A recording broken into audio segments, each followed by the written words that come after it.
Como foi, doutora Maria Corsato, o início do inquérito que a senhora fez contra a Deolane e também contra o Tirulipa? E eu perguntei para a delegada Maria Corsato, como é que chegou essa denúncia que a senhora abriu inquérito no 27º DP? E eu perguntei, doutora Maria Corsato, o que motivou a instauração que a senhora fez lá em 2024 contra a Deolane e fez o mandado de busca e apreensão? Vamos ver o que ela respondeu com exclusividade para o canal Na Cena do Crime. Bom, o inquérito começa por requisição do Ministério Público. O Ministério Público extraiu informações do YouTube de que um influenciador digital estava fazendo rifas de carros e motos pela internet. Eles mandaram para a delegacia, começou essa investigação. No curso dessa investigação e no cumprimento de mandados de busca e apreensão para este caso, apareceram informações que indicavam a existência de um robô desenvolvido por uma empresa, e esse robô ele indicava como as pessoas poderiam apostar em partidas de futebol. Foi pedida uma busca e apreensão para o juiz, explicando que, olha, aquilo não era muito claro, não dava para a gente poder aferir a assertividade daquele software, se é que era um software ou se era um estelionato. Então, com base na Lei 8.137, o artigo 7º, inciso 7º, foi feita essa exposição para o juiz e para o Ministério Público, e nós pedimos busca e apreensão, colocando o quê? Tudo aquilo que era usado como poder, ganho e ostentação deveria ser retirado daqueles influenciadores digitais, porque eles estavam sendo usados para fazer com que as pessoas apostassem, comprassem aquele produto. O Ministério Público concordou, o juiz deferiu, então nós vamos cumprir essas buscas e apreensões, que foi a segunda fase dessa investigação. Depois que terminou a busca e apreensão da Deolane e do Tirulipa, esses dados foram tratados e depois nós fizemos ainda uma terceira fase no final de 2022. Bom, eu perguntei em seguida para a doutora Maria Corsato quais foram os motivos que ela fez e para conseguir o mandado de busca e apreensão, e a família da Deolane ficou marara com a delegada, porque elas alegaram que isso não deveria ter ocorrido. Vamos ver o que a doutora Maria Corsato respondeu. O pedido de busca e apreensão foi baseado na Lei 8.137, no artigo 7º, inciso 7º, onde induzir o consumidor a erro ou a enganá-lo sobre a natureza, a qualidade e o desempenho de um produto, mesmo através de propaganda. Então, estava nítido que a propaganda que estava sendo feita, ela era muito assintosa, ela provocava o consumidor a adquirir uma coisa que ele achava que se ele comprasse aquilo e usasse, ele ia acabar sentando num Porsche ou viajando para a Europa, comprando um relógio caro, porque eles davam a entender que aquilo era ganho certo. Foi exposto para o MP e para o juiz, eles concordaram e foi deferida a busca e apreensão. Bom, eu perguntei para a doutora Maria Corsato em seguida se ela teve algum problema quando ela entrou na mansão da Deolane, lá no Tamboré 1 em Alphaville, se ela teve algum problema, se ela teve problema em levar os carros e ela se ficou preocupada com a ação da Deolane. Vamos ver o que ela mesma disse. Isso é com exclusividade aqui no canal Na Cena do Crime, como foi o cumprimento do mandado de busca e apreensão na mansão de Deolane Bezerra. Bom, no dia, quando nós chegamos à casa dela, nós chegamos em 4, 5 viaturas, batemos na porta. Eu fui a primeira pessoa a falar com ela que atendeu a porta. Eu disse que era o cumprimento de busca e apreensão. Naquele momento ela se assustou e ela perguntou, é por causa do homicídio? Aí eu estranhei e falei assim, não, eu estou aqui por causa do busca e apreensão de um inquérito meu. Ela ainda pergunta, é do DEIC? Eu falei, não, eu trabalho no 27. E aí ela relaxa. E ela pede um cigarro, alguém traz um cigarro para ela começa a fumar. Eu entram os advogados da OAB, da Comissão de Prerrogativa. Então, eu falo para ela, olha, a gente vai fazer a busca e apreensão na sua casa, coloca a sua filha num quarto separado. Quando a gente terminar a casa inteira, a gente se esconde num lugar, você troca a menina de quarto e eu vou fazer o último quarto, que vai ser onde a menina está. Então, dentro da casa, a gente prosseguiu, ela filmou tudo, o tempo todo. Em determinado momento, ela fala que ela vai postar. E aí eu digo para ela, olha, essa investigação está sob segredo de justiça, hoje eu vou cumprir mais um mandado de busca e apreensão e nós vamos ter outras fases nessa investigação. Então, eu preciso manter o segredo de justiça. Então, ela compreendeu, ela não postou nada ali na minha frente. Mas aí, quando a gente sai, a gente termina a busca e apreensão na outra casa, no dia seguinte, um vizinho dela tirou uma foto e postou no portal de notícia. E depois a própria Deolane começou a dar entrevistas sobre o que aconteceu ali e a soltar Todos os vídeos que ela fez da gente dentro da casa dela, inclusive com o nosso rosto, dos policiais, ela solta na rede social dela, naquela ocasião com 16 milhões de seguidores. Bom, mas aí, o que aconteceu? Você reparou que a delegada Maria Corsato fala que a Deolane pergunta, é em relação ao homicídio? Aí eu tenho que perguntar para a doutora Maria Corsato, qual foi o sentido desse comentário, se ela poderia explicar, se ela conseguiu levantar que crime de homicídio seria esse, quem seria a vítima, se a Deolane tem participação. Então eu fiz essa pergunta importante para a doutora Maria Corsato, porque ela levanta esse comentário que a Deolane fez quando perguntou em relação ao homicídio, esse mandado de busca, a delegada falou não. Vamos ver o que a doutora Maria Corsato disse. Quando o nome da Deolane aparece na minha investigação, eu começo a fazer um levantamento sobre ela, eu peço o COAF dela, então vem alguns nomes, então eu começo a levantar aquilo tudo. E desse cruzamento de dados veio uma informação de que uma daquelas pessoas havia falecido.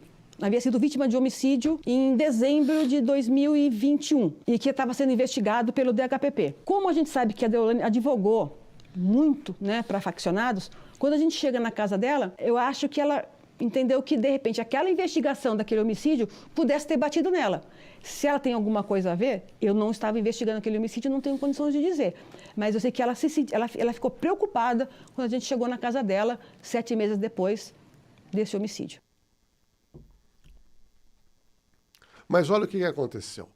Em seguida, passado algumas semanas, a Deolane e as irmãs foram na delegacia no 27DP Campo Belo, aqui em São Paulo, na delegacia da doutora Maria Corsato, onde ela trabalhava, querendo os carros de volta, 2 carros de alto padrão. E a pergunta que eu fiz para a doutora Maria Corsato foi curto e grosso. A família da Deolane, a Deolane causou algum transtorno esse dia que ela foi pedir os carros? Que ela queria a liberação dos carros de luxo? Vamos ver a resposta da doutora Maria Corsato.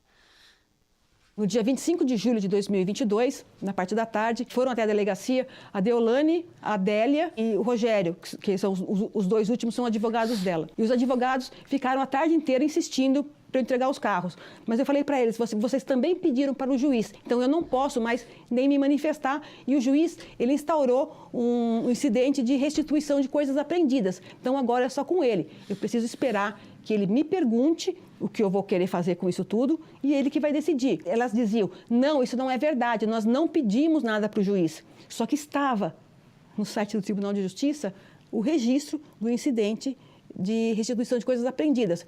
E elas queriam me convencer de que aquilo era um engano do fórum. Os 2 advogados ficaram cerca de 3 horas na minha frente tentando me convencer de que a informação que eu estava pegando no site do tribunal era equivocada. Mas aí eu mostrei, inclusive a própria petição que eles trazem para mim, ao invés de estar dirigida ao delegado, estava dirigida ao juiz. Aí nessa hora eles pararam e saíram.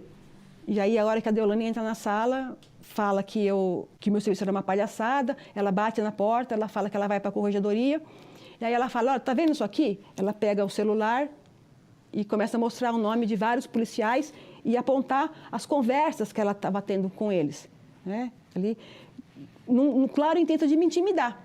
E aí ela cita algumas coisas de jornal que já tinham saído a meu respeito também. Ela fala assim, eu estou indo para a corregedoria.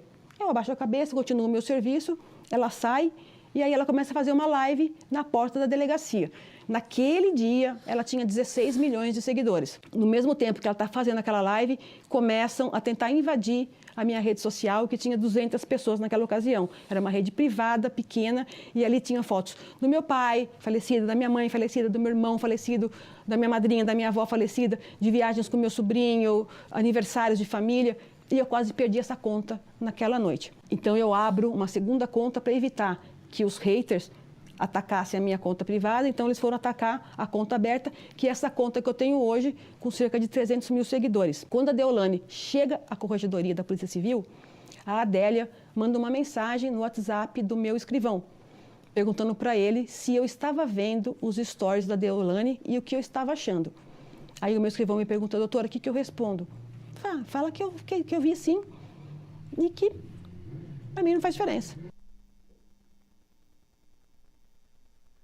Bom, a próxima pergunta que eu fiz para a doutora Maria Corsato é o seguinte. Doutora Maria Corsato, a Deolane foi na corregedoria? E se foi, quais as queixas que ela fez contra a senhora? Instaurar inquérito policial contra a senhora? Então, tudo isso a gente perguntou para a doutora Maria Corsato, que não foge de perguntas. Tudo que eu mandei, ela realmente respondeu. Vamos ver o que ela disse. Elas procuraram, primeiramente, a Corregedoria da Polícia Civil no dia 25 de julho de 2022.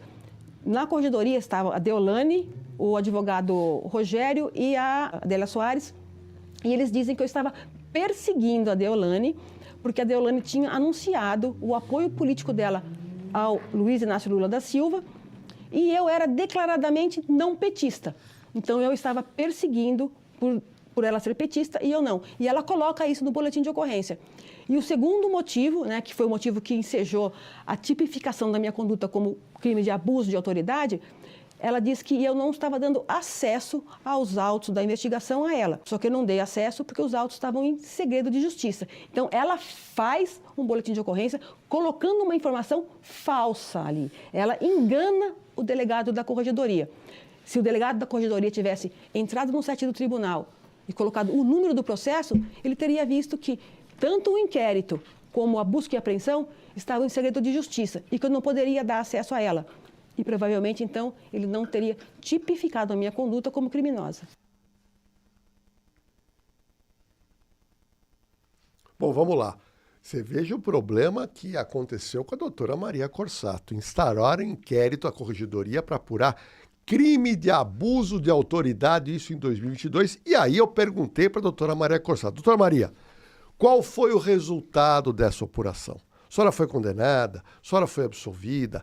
Teve arquivamento? O que aconteceu com a senhora no curso dessas apurações que foram feitas contra a doutora Maria Corsato? Vamos ver o que ela respondeu.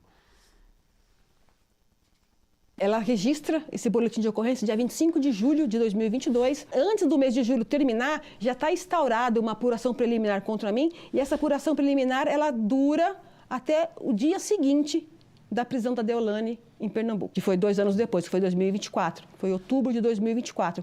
Aí, essa apuração preliminar ela foi arquivada. Durante esses 2 anos, elas colocaram diversas petições ali, e entre julho de 22 e dezembro de 22, elas pediram 3 ou 4 vezes para que a corregedoria tirasse a investigação da minha mão. Em nenhum momento a investigação foi tirada. Quando chegou em janeiro de 23, quando eu encerrei os 2 primeiros inquéritos que os envolviam, o terceiro, eu me reportei ao juiz dizendo que, como elas colocaram muitas petições e tinha muita coisa na corregedoria para eu responder, o meu trabalho na delegacia acabou sendo inviabilizado. Eu fiquei 6 meses sem poder fazer nenhuma outra investigação. Eu fiquei 6 meses trabalhando somente para a família Bezerra. Então, eu pedi para o juiz redistribuir aquilo para um departamento